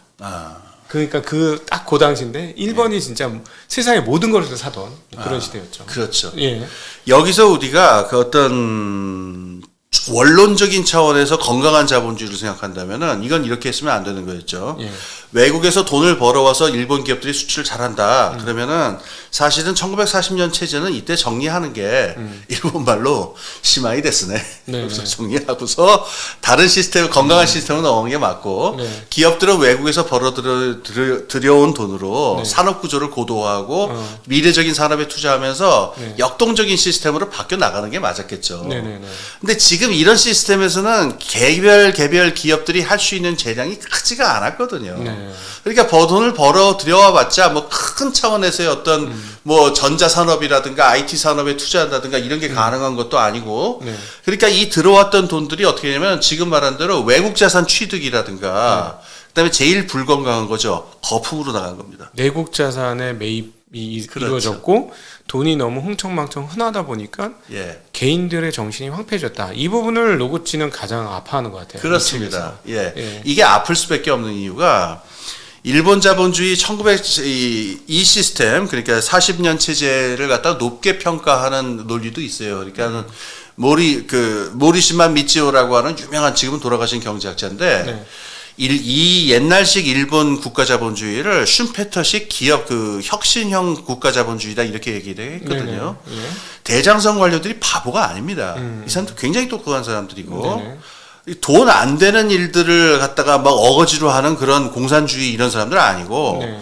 이 엘리트들이 앞장서 가지고서 굉장히 기업 혁신을 많이 추진을 해가지고 80년대까지 커온 건데 네. 이제 더 이상 국가 관료들이 혁신을 주도할 수 있는 상황이 아니었거든요.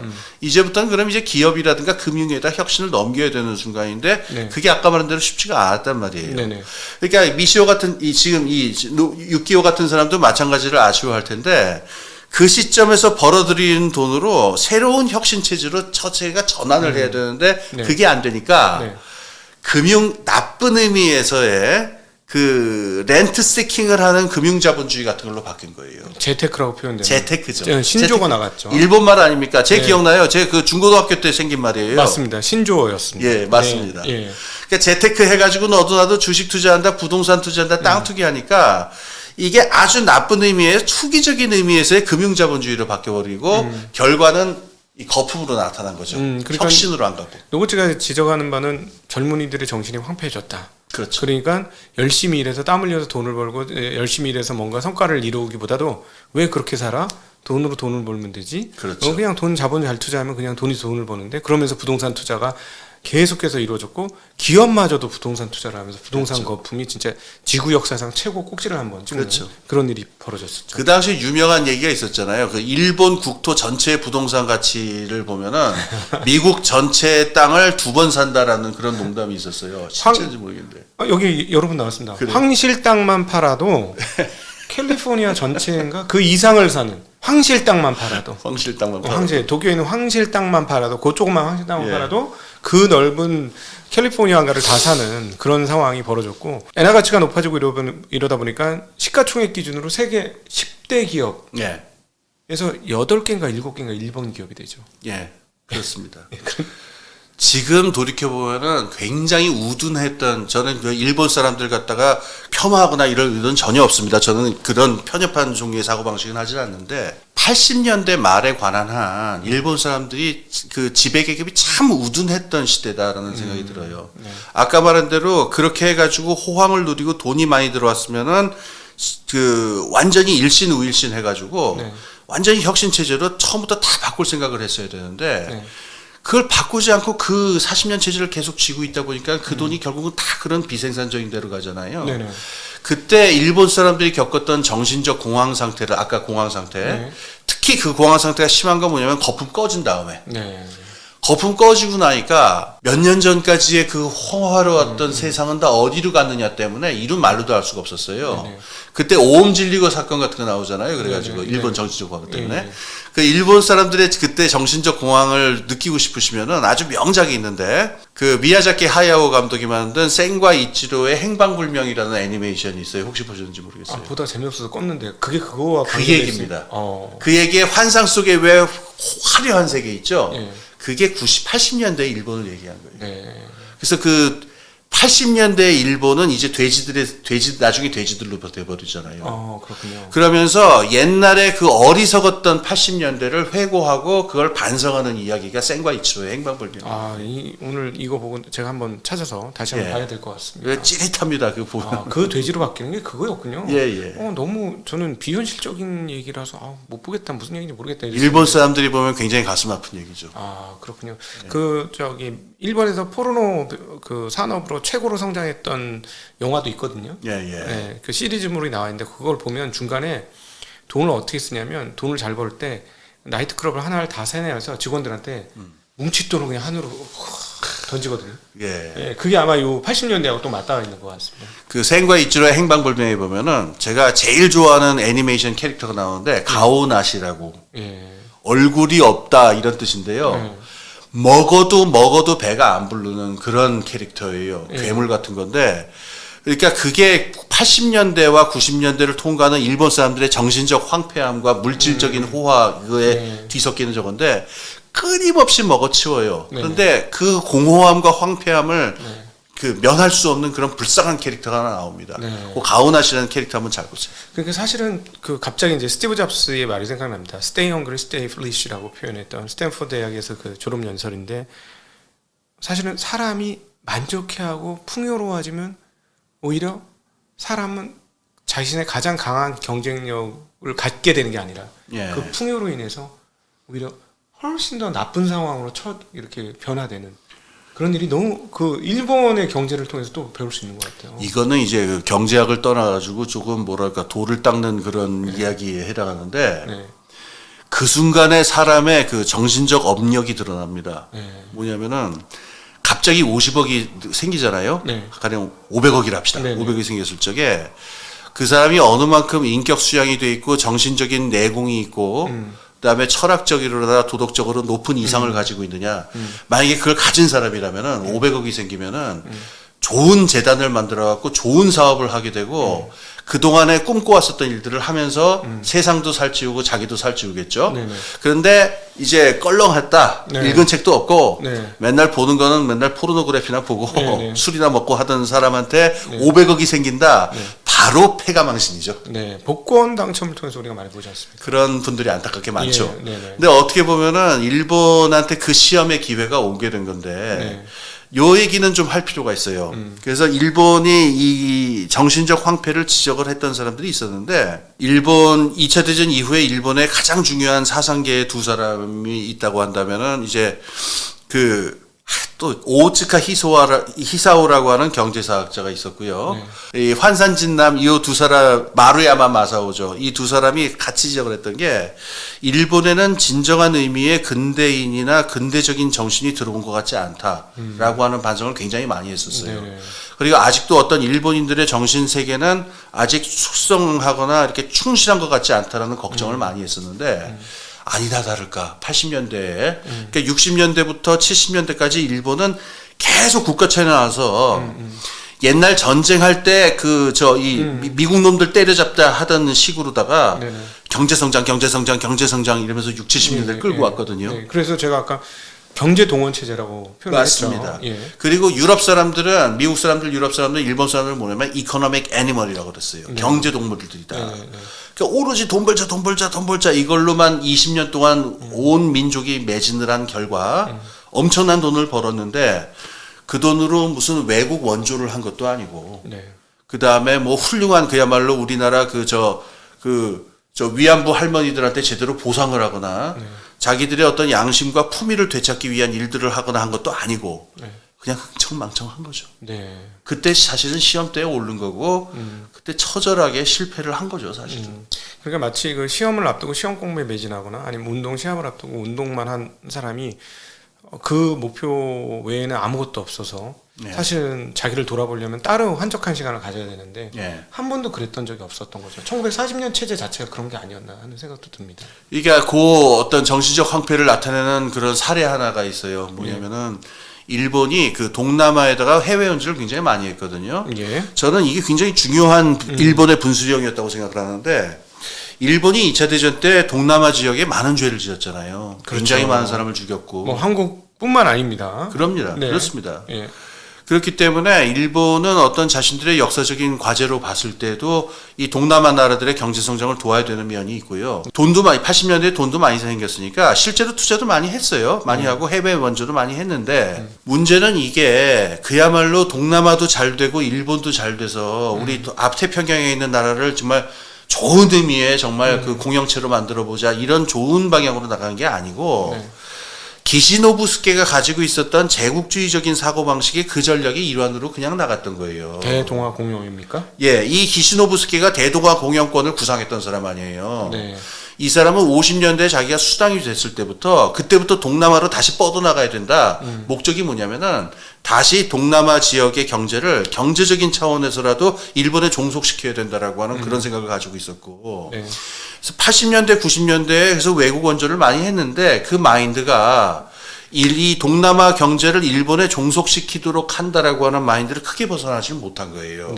그래가지고 동남아 쪽에서 일본 원조를 많이 받긴 받았습니다만은 그리고 지금도 관계는 좋아요. 동남아 쪽에 일본이.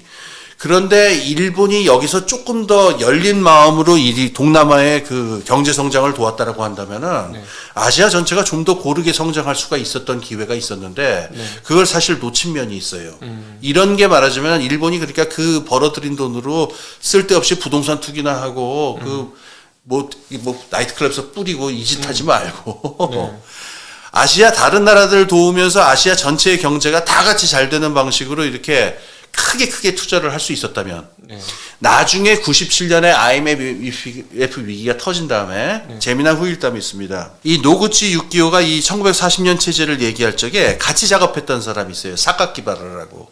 일본은행 총재 아니었습니까? 그렇습니다.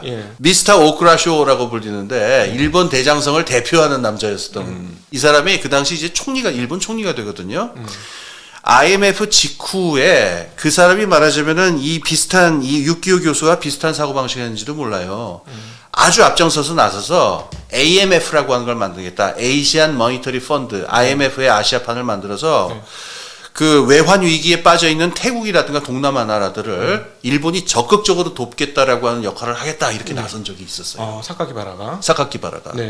그러니까 말하자면 저는 그거 굉장히 좋게 봐요. 이게 이렇게 일본이 아시아개발은행이든 아니면 AMF 같은 걸 만들든 해서 그 넘쳐나는 돈을 좀 더 생산적이고 건강한 방식으로 전체 아시아 지역이 고르게 잘 사는 쪽으로 썼으면 얼마나 좋았을까.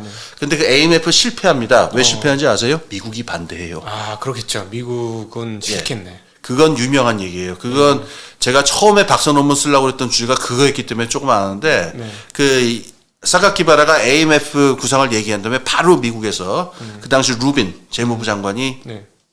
no. 비토.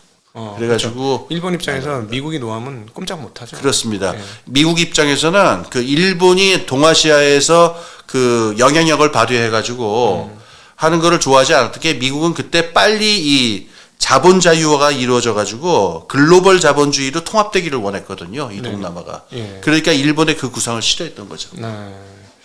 그런 측면에서 보면 이제 아까 그 역사적인 것으로 거슬러 올라가면 현재의 이 미국과 중국의 대결 양상은 정말 세계적 변화가 생긴 것이다. 예, 라고밖에 할 수 없을 것 같아요. 그렇습니다. 물론 미국이 키운 거죠. 예, 미국이 중국을 키워준 건데 예, 결국 현재까지 2차 대전 이후에 컸던 나라들은 독일도 그렇고 일본도 그렇고 한국도 그렇고 중국도 그렇고 미국이 안 키워주면 클 수 없었잖아요. 그렇죠. 다 미국이 키워줬는데 이제는 그동안에는 다 제어가 됐었는데 일본, 예, 뭐 한국은 뭐 제어할 필요도 없었던 수준인 것 같고 예, 근데 중국은 이제 제어가 안 되기 시작합니다. 예. 그럼 이게 굉장히 세계적 변화.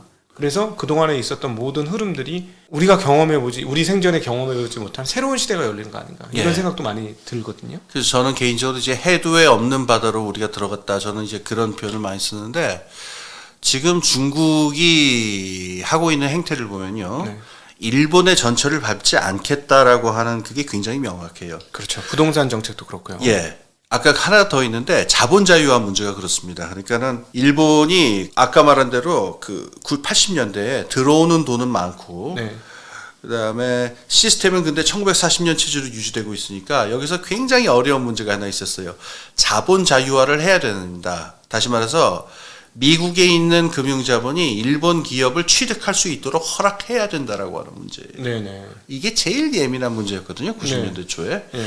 근데 일본 사람들 입장에서는 이건 용납이 안 되는 게 아니 미쓰비시 자동차가 있으면은 미쓰비시 자동차는 일단 미쓰비시의 다른 계열사하고 한 세트고 그 가운데는 미쓰비시 은행이 있고 네. 그 미쓰비시 은행 위에는 일본 은행과 재무성이 그 대장성이 있어갖고 일본 시스템의 한 부분인데 네. 아니 미국 놈들이 와가지고서 돈 몇 푼 주고서 미쓰비시 자동차를 홀랑 사가야 이게 말이 돼요? 그럼 우리나라 자산이 없어지는 거 아니에요? 어떻게 네. 네. 정말 무식하게 얘기하자면은 그래서 외국 자본이 들어와가지고서 그 일본 기업을 취득하는 것에 대해서 굉장히 수세적이고 부정적인 태도를 가졌어요. 네. 요게 제일 심하게 빛났던 때는 1960년대인데 그때가 아까 말씀드린 1차 자본 자유화거든요. 그때 안 뺏기려고 외국 자본의 일본 기업을 안 뺏기려고 하다가 만들어진 게 그 6대 기업 집단이라고 해도 과언이 아니에요. 그다음에 90년대에 다시 그래가지고 이 지구화가 벌어지면서 미국 자본이 일본 기업을 살려고 이걸 허락하느냐 마느냐 하는 건데 아직도 사실은 제대로 완전히 개방은 안 됐어요. 네. 그런데 또 개방이 안 됐느냐 하면 그것도 아니고 일본의 6대 기업 집단이라고 하는 거는 그 결속력이 옛날하고 비교할 수 없을 정도로 약화된 건 사실인데 네. 완전히 해체되냐는 또 그건 아니에요. 근데 중국은 어떻게 했느냐? 네. 처음부터 그걸 막았어요. 네. 미국 기업이 중국 기업들을 갖다가 지분을 사서 소유권과 경영권을 미국 자본이 가져간다. 몇 프로 이상은 절대로 못 사게 막아버렸단 말이에요. 그렇죠. 절반 이상 못 사게 만들었죠. 예. 네. 제가 봤을 적에 미중 갈등의 가장 중요한 핵심이 저는 이거라고 생각해요. 네. 네. 미국이 확 뿔딱지가 나가지고 니네들 환율 조작을 하지 말든가 네. 이걸 자율화하든가 둘 중에 니네들이 자꾸 이걸 쬐면은 너희들 환율 조작국으로 지정해서 두들겨 패겠다라고 해서 여러 번 그 갈등이 있었잖아요. 네. 그런데 중국은 절대로 이건 안 풀어요. 그러니까 이 중국 기업들이 외국 자본의 손에 넘어가는 거는 절대로 우리는 용납하지 않겠다는 건데 네. 그게 일본 때랑 너무 다른 거예요. 일본 때는 좋아하진 않았어요. 그래서 확 기쁜 마음으로 연 건 아닌데 열지도 못하고 안 열지도 못하는 가운데서 조금씩 계속 열었거든요. 네, 네. 중국은 안 열죠. 그러니까 지금 중국과 미국의 게임이 진행되는 양상을 보면은 옛날 일본하고 미국의 게임이 진행되던 양상하고는 다른 양상으로 가고 있어서 그래서 저는 해도에 없는 바다로 가고 있는 것 같다는 생각. 제일 큰 차이는 결국 금융 아니겠습니까? 금융을 안 열었지 않습니까? 그래, 안 열죠. 외환을 안 열었잖아요. 예, 안 열죠. 최소한 일본은 외환을 열은 거잖아요. 그럼요. 결국은 뭐 기업을 못 하더라도 외환만 열면 예. 그 뛰어난 미국의 자본 세력들이 어떤 식으로든지 그렇죠. 밀밀듯이 들어오고 예, 요리를 해 먹을 수 있는데 그렇죠. 그거를 철저하게 막아놓으니까 예. 그거를 못 들어서 지금 중국이 자지우지 또는 자기 마음대로 할 수가 없는 상황에 이르는 그렇죠. 상황 아니냐. 그게 일본하고 크게 다른 점이죠. 네. 중국이. 근데 그런 측면에서 보면 이제 한국은 이도 아니고 저도 아닌데 이 책을 덮으면서 딱 그 생각이 났던 게 야 이게 한국이 약간 일본하고 다른 부분이 있으나 그건 2000년에 쉽게 얘기하면 통신을 그 아주 일반한테 쉽게 개방했다는 것과 그다음 문화산업을 지원해서 문화산업을 일으켰다라는 것 등등 뭐 몇 가지가 있긴 하지만 금융을 정부가 꽉 쥐고 안 놓고 싶어하는 부분은 예. 일본처럼 우리가 강하지 않은지는 모르겠습니다만 여전하거든요. 아 그래요. 아니 그뭐 현업에 계시니까 저보다 훨씬 잘하실 테니까. 일례로 최근에 거론되는 증권거래소 이사장을 예전에는 정경련에 회장하시던 송경두가 그분이 하셨고요. 예, 예. 이번에도 국회의원 3선 했던 사람들을 시키려고 그러고 뭐 이런 내용들이에요. 국회의원. 네. 이분이 뭐 경제를 좀 당연히 했겠죠. 예. 그러니까 근데 이게 무슨 말이냐면 저는 증권거래소의 사장이 되려면 이사장이 되려면 주식회사 한 2번은 말아먹은 사람이 해야 되는 거 아니야? 그렇죠. 진짜 막말로 하면 저는 그런 그 생각이 케네디 아버지 같은 사람이 해야 되는 거죠. 그렇죠. 케네디 아버니가 그런 사람이 정말 이 상황을 알아야 제대로 된 주주들한테 서비스를 할 거 아니야? 네. 근데 국회의원하고 경제를 아는데 국회의원 하시던 분하고 국회의원은 주식도 안 해요. 네. 백지 신탁하고 이래가지고 그렇죠. 그런 분들이 이사장으로 와? 이거 이상한데? 그러니까 그것도 결국은 일반 공공기업 중에 하나의 그 자기 사람 심는 것처럼 네. 그렇게 할 수 있다라고 다 지금 그거는 정권에 상관없습니다. 계속 그렇게 왔던 것 예. 같아요. 정권 이 정권이든 저 정권이든 이 정부든 저 정부든 여든 야든 상관없어요. 이건 지금 한국이 계속 그래 왔다는 거죠. 예. 그러니까 한국도 여전히 어떤 그 정부가 금융을 쥐고 있는 이 체제. 그러니까 노구치 유키오도 계속 얘기했던 핵심적인 상황이 그걸 정부가 쥐고 있으니 새로운 시대로서의 변환, 그다음 디지털 전환 예. 이것이 안 된다라는 예. 게 결론적인 얘기로 전 들렸거든요. 예. 근데 한국도 지금 똑같다는 거죠. 그럼 결국은 그 모두가 기쁘게 해줄 수 있는 건 부동산 가격을 계속 올리는 수밖에 없는 거고. 근데 일본은 그러다 망했는데 지금 예. 한국도 딱 그렇게 가고 있으니 예. 답답하게 그지가 없어요. 그러니까 저도 거기서 답답한 얘기인데 저는 뭐 이제 하이에크나 미제스 같은 사람 좋아하지 않습니다만은 그래도 인정해줘야 되는 논지들이 있어요. 뭐냐면은 금융이라고 하는 거에 가장 중요한 측면을 뭐냐면은 뭐가 합리적이고 뭐가 비합리적인지를 가르쳐주는 역할을 하거든요. 우리 홍기빈 선생님이 저희 초반에 우리 대담하실 때 밸류에이션 능력이라고 표현하셨습니다. 그렇죠. 이거를. 네. 그러니까 뭐는 되는 산업이고 뭐는 안 되는 산업이고 어떤 건 어떤 문제가 있는지를 갖다가 우리가 알아볼 수 있는 굉장히 중요한 기능이라서 저는 그게 이제 금융의 합리성이라고 생각을 해요. 네. 그래서 금융이라고 하는 게 단순히 이게 물자를 동원하는 문제, 뭐 그 어떤 뭐 그 인적 물적 자원을 동원해서 뭐 징발하는 문제 그것만 있는 것도 아니고, 네. 그 다음에 뭐 이런 하여튼 그런 게 아니라 요거를 요 자체 내에 합리성이 내재하고 있기 때문에. 네. 금융이 가지고 있는 합리성을 최대한 읽어내고 최대한 존중하는 것에서 미래 사회의 혁신이 있고 미래 사회를 어떻게 조직해야 되는지에 대해서 굉장히 귀를 기울여서 들어야 되는 네. 그 중요한 저거거든요. 네. 근데 지금 1940년 체제가 가진 중요한 결함은 뭐가 있냐면은 네. 이 기본적으로 동원 체제예요. 네. 동원 체제라서 금융이라고 하는 것 지배계 어떤 의사 결정이라든가 미래 방향은 지배계급이 자기들의 의사로 결정을 하고 네.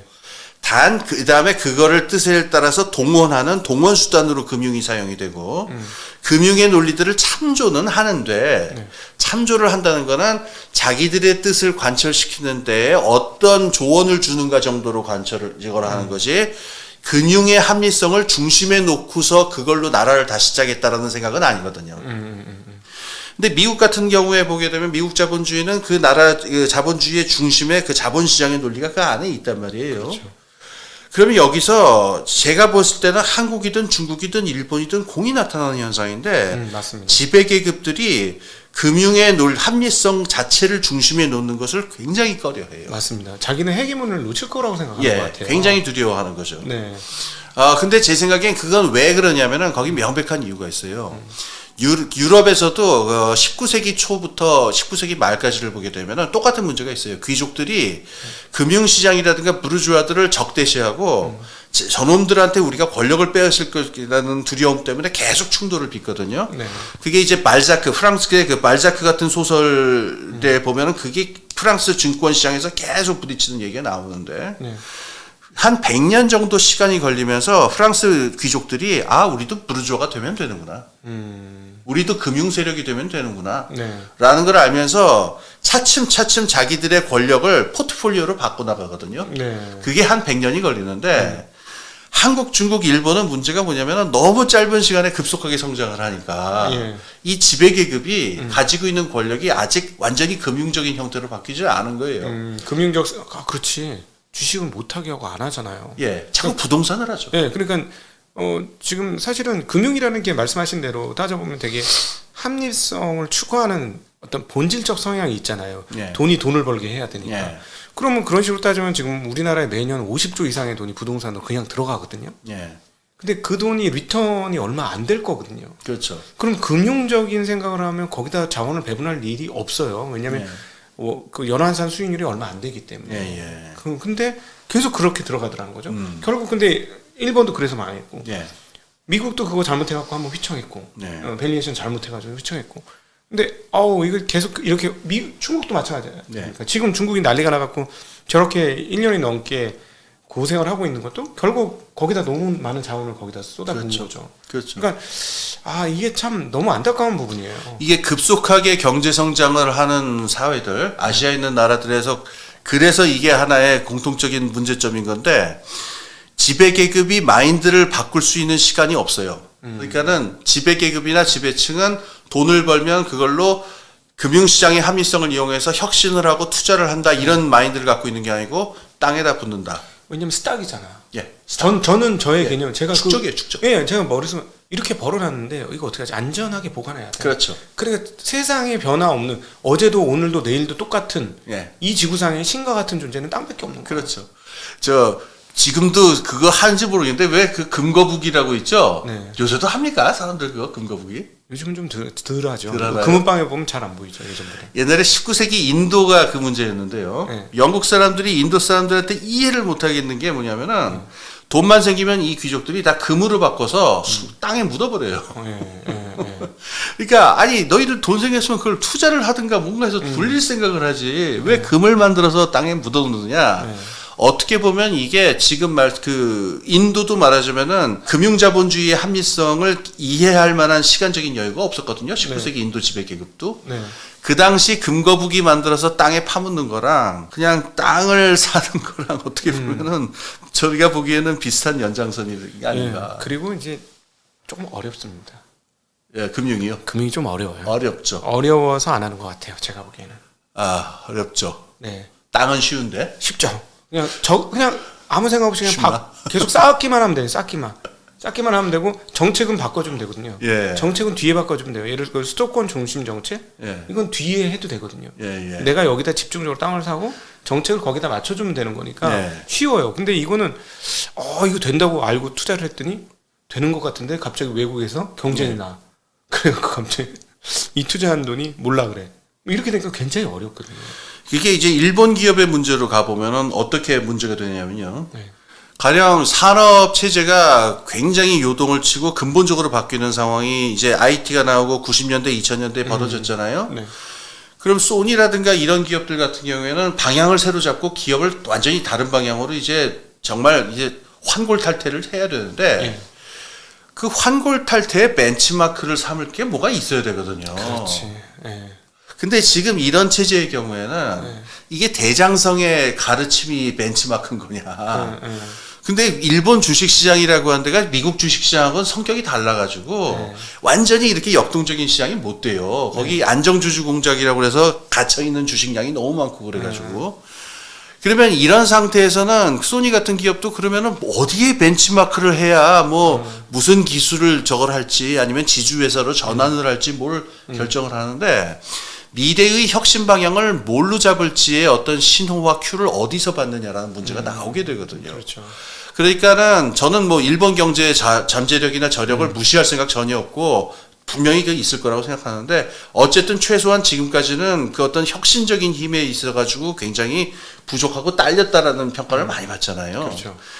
말하자면 이 40년 체제를 놓지 못한 그 후과가 이런 식으로 왔다. 이렇게 볼 수 있다고 생각해요. 책에서 말한 되게 재미난 얘기가 전후에 생긴 기업은 혼다와 소니밖에 없다. 아, 그러네요. 그래서 저는 요즘 되게 재밌는 게 딱 하나 더 있잖아. 소프트뱅크. 와, 그러네요. 예. 그래서 생각했죠. 소프트뱅크는 일본 기업이 아니니까 아니죠. 그렇구나. 예. 저 한국 사람이 하는 거라서 저렇게 특이한 거구나. 예. 그러면 결국 소니하고 혼다 외에는 없네. 소프트뱅크. 이거는 한국 기업이네. 한국인의 기업이네. 단순히 그 손정희 씨가 국적이 제3, 3세일 뿐만 아니고요. 소프트뱅크 같은 거는 일본 사람들 뭐라 그러냐면 가네모찌라고 부르는데 돈만 가진 자들. 그러니까 그 말 밑에는 근본 없는 위험한 자들이라는 부정적인 의미가 밑에 깔려 있거든요. 아직도 소프트뱅크를 보는 일본 사회 전체 시각은 가네모찌다 이 정도인 것 같더라고요. 그러니까 굉장히 혁신가로서는 분명히 맞고, 근데 재미난 저희 이제 독일 책방에도 한번 소개됐던 책인데요. 그가 이제 그 30년인가요? 소프트뱅크 20년인가 30년 그 기념사를 하면서 우리는 앞으로 이렇게 하겠습니다 할 때 어떻게 얘기를 하냐면 제가 허풍을 좀 떨어보겠습니다. 네. 허풍은 허풍이지만 진심의 허풍입니다. 예. 이렇게 하면서 미래는 앞으로 이렇게 될 거니까 이렇게 준비해야 합니다라고 얘기하는데 지금 와서 들어보면 다 현실이에요. 예. 그 옛날에 와서 AI 했고 그 전에 와서 통신 얘기했던 그 손정희의 얘기가 현실화되잖아요. 예. 근데 일본에서는 그거를 다른 직원들한테 얘기하는 자리에서 제가 허풍을 떨어보겠습니다. 이렇게 얘기를 하는 거예요. 야, 제가 그걸 보고 이게 일본 문화구나. 예. 이게 일본 문화구나. 그걸 많이 느꼈었습니다. 그렇습니다. 예. 그게 아직도 팩스 쓰는지 모르겠어요. 아직도 도장을 기울여서 찍는다던데요. 도장. 결제 도장을 이렇게 기울여서. 아니, 그 빨간 도장. 빨간 도장? 예, 도장을 찍는데 그것도 네. 그냥 찍는 게 아니라 이렇게 기울여서. 왜요? 왜 기울여요? 높은 사람한테 인사하는 거죠. 그럼 그게 인사예요? 예, 그게 인사랍니다. 야, 68년생인 저도 모르는 그 옛날 관습을. 약간 이렇게 트위스트. 그래서 제가 얼마 전에 갔는데 여전히 현금 문화. 현금, 그렇죠. 여전히 현금 문화. 예, 저도 일본 갔을 때 그거 현금 다 현금 썼어요. 네, 중국 가면 완전히 이제 현금 필요 없는 세상이. 예, 일본 갔을 때 동전 세느라고 너무 고생을 했는데 네. 저는 그 팩스 때문에 받은 충격을 잊을 수가 없어요. 네. 그러니까 미국에서는 팩스가 박물관에 들어가 있거든, 진짜로. 예. 그런데 일본에서는 아직도 팩스를 쓰고 이러니까 여기는 뭔가 안 바뀌는 거는 정말 안 바뀌는 부분이 있구나라는 그런 느낌 많이 받았죠. 네. 오늘 끝도 없겠습니다. 이거 지금 저희가 역대 가장 긴 대화를 전 너무너무 재밌고 우리 홍기명 선생님 어떻게 사실은 잠깐 오늘 대담의 비밀을 알려드리면 사전에 원고가 하나도 주고받은 게 없습니다.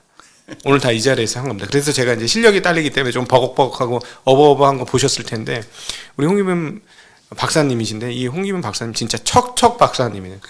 모르는 게 하나도 없어. 와, 원고도 하나도 안 드렸는데 그냥 물어보면 모든 게 그냥 척척 나와. 저는 진짜 경이롭습니다. 진짜 경이롭. 그냥 아는 거 얘기하세요. 서울대 출신 다 이런가?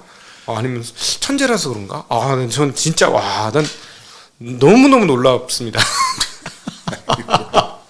네, 혹시 끝으로 우리 구독자 시청자분들한테 해주시고 싶은 얘기가 있으시다면요? 예, 저는 이 사람 책 처음에 봤을 적에 저는 굉장히 높게 평가하고 그러는데요. 어떤 면에서 그러냐면은 한 1930년대부터 지금 2020년대까지 한 90년, 100년 정도의 시간 지평을 놓고서 지금 우리가 이런 문제에 왜 처해 있는가를 바라보거든요. 그렇죠. 그러니까 이 문제, 우리가 지금 당해 있는 문제의 뿌리가 알고 보니까 2차 대전에 있었고 2차 대전 이전에 있었고 라고 하는 그 얘기를 하면서 지금 이렇게 바라보잖아요. 네. 그럼 이제 한국에 있는 우리들도 그렇게 생각을 해야 되는데 지금 우리가 처해 있는 문제가 어떻게 보면은 뭐 90년대에 있었을 수 있고 박정희 시대에 있었을 수 있고 이승만 시대, 일제 시대에 있을 수 있고 이렇기 때문에 상당히 긴 시간 지평을 두고 이 한국 자본주의라고 하는 거를 풍부하게 이해할 필요가 있다. 네. 그래가지고 우리가 눈앞에 있는 차트가 어떻게 되느냐, 그 다음에 코인이 오르냐 내리냐도 중요하겠지만 우리가 지금 살고 있는 한국 자본주의는 어떻게 해서 역사적으로 형성이 되었는가, 요 역사적 시각을 갖는 게 중요하다라고 하는 거를 정말 웅변적으로 느끼게 해주는 책이라는 생각이 들어요. 그래서 네. 꼭 일독을 권하고 싶습니다. 네. 그래서 댓글 잘 써주신 분들은 글 항아리에서 또 책도 선물하는 이벤트도 준비되어 있으니까요.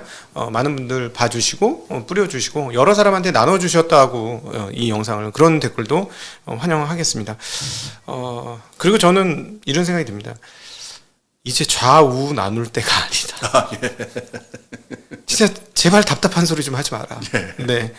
진보니 보수니 얘기할 때도 아니다라는 생각이 들고 지금 이 현재 상황이 어떻게 되어 있는지를 직시하고 미래를 이야기하고 미래를 어떻게 갈 것인지를 얘기하지 않으면 정말 숨가쁘게 어려운 순간이 곧 우리를 닥쳐오고 덮쳐올 것이다 라는 생각을 다시 한번 합니다. 일본이 그랬습니다. 이미 일본이 그 선진국에 화려했던 세계 제1선진국에서부터 이제는 관광국가로 전락하고 있는 이 상황들이 우리라고 없을 수 없습니다. 그래서 앞을 보고 좀 갔으면 좋겠다는 그런 생각을 하면서 노구치 유키오의 1940년 체제에 대한 우리 증시각독이 독일 아카데미 시간 가져보았습니다. 긴 시간 함께해 주셔서 진심으로 감사하고 다시 한번 우리 홍기빈 선생님은 어나더 경제사의 저자입니다. 지금 3권 중에 1, 2권이 만들어졌는데요.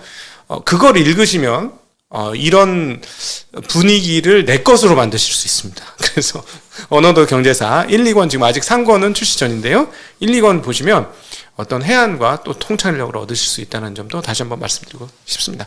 함께해 주신 분들께 감사 인사 드리겠습니다. 고맙습니다. 예, 감사합니다.